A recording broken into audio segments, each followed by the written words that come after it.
Familiar ka siguro sa kantang I Don't Wanna Miss a Thing na madalas sa mga weddings, movies at radyo.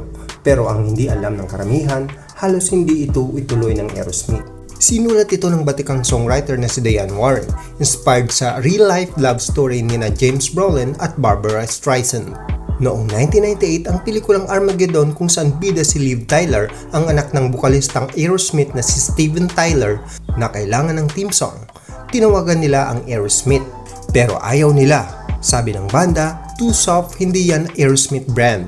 Halos tanggihan na nila ang kantang magbabago ng buhay nila. Pero nagbago ang lahat ng mapanood ni Steven Tyler yung eksena ni Liv Tyler, anak niya, umiiyak habang nagpapaalam sa ama sa pelikulang Armageddon. Tinamaan siya bilang tatay at doon niya naintindihan ang kanta. Sabi niya, we have to sing this song. Paglabas ng kanta, grabe, instant number 1 sa Billboard.